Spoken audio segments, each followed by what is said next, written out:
अस्सलामुअलैकुम वरहमतुल्लाह। अल्हम्दुलिल्लाह आज चौथा पारा शुरू हो रहा है। अल्लाह का बड़ा फ़ज़ल हुआ, बड़ा करम हुआ। अल्हम्दुलिल्लाह 3 पारे मुकम्मल हुए और आज चौथा पारा शुरू हो रहा है।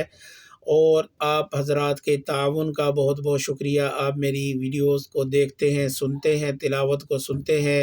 अल्लाह पाक आपको जज़ाए खैर दे। वीडियो अच्छी लगे करे, तिलावत अच्छी लगे करे तो सब्सक्राइब कर दिया करें, शेयर कर दिया करें, लाइक कर दिया करें। और चलते हैं अब वीडियो की तरफ। वीडियो बनाते हैं, तिलावत शुरू करते हैं। अऊज़ु बिल्लाहि मिनश शैतानिर रजीम, बिस्मिल्लाहिर रहमानिर रहीम। लन तनालुल बिर्रा हत्ता तुनफिकू मिम्मा तुहिब्बून वमा तुनफिकू मिन शैइन फ़इन्नल्लाहा बिही अलीम। कुल्लु त्ताअमि कान हिल्लन लिबनी इसराईल इल्ला मा हर्रम इसराईलु अला नफ्सिही मिन क़ब्लि अन तुनज़्ज़ल अत-तौराह। कुल फ़अतू बित्तौराति फ़त्लूहा इन कुन्तुम सादिक़ीन। फमन इफ्तरा अलल्लाहिल कज़िब मिन बअद ज़ालिक फ़उलाइक हुमुज़्ज़ालिमून। कुल सदक़ल्लाहु फ़त्तबिऊ मिल्लत इब्राहीम हनीफ़ा वमा कान मिनल मुशरिकीन।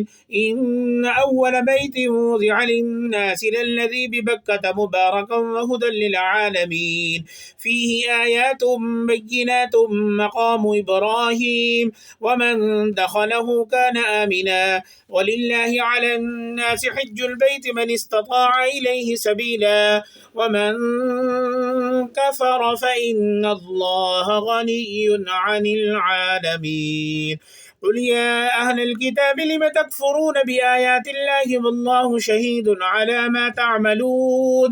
कुल या अहलल किताबि लिम तसुद्दून अन सबीलिल्लाहि मन आमन तबगूनहा इवजन व अंतुम शुहदा वमल्लाहु बिगाफिलिन अम्मा तअमलून। या अय्युहल्लज़ीना आमनू इन तुतीअू फ़रीक़म मिनल्लज़ीना ऊतुल किताब यरुद्दूकुम बअद ईमानिकुम काफ़िरीन। वकैफ़ तकफ़ुरून वअंतुम तुतला अलैकुम आयातुल्लाहि वफ़ीकुम रसूलुहु वमन यअतसिम बिल्लाहि फ़क़द हुदिय इला सिरातिम मुस्तक़ीम। या अय्युहल्लज़ीना आमनू इत्तक़ुल्लाहा हक़्क़ तुक़ातिहि वला तमूतुन्न इल्ला वअंतुम मुस्लिमून। वाअतसिमू बिहब्लिल्लाहि जमीअन वला तफ़र्रक़ू वज़्कुरू निअमतल्लाहि अलैकुम इज़ कुन्तुम अअदाअन فألف بين قلوبكم فأصبحتم بنعمته إخوانا وكنتم على شفا حفرة من النار فأنقذكم منها كذلك يبين الله لكم آياته لعلكم تهتدون.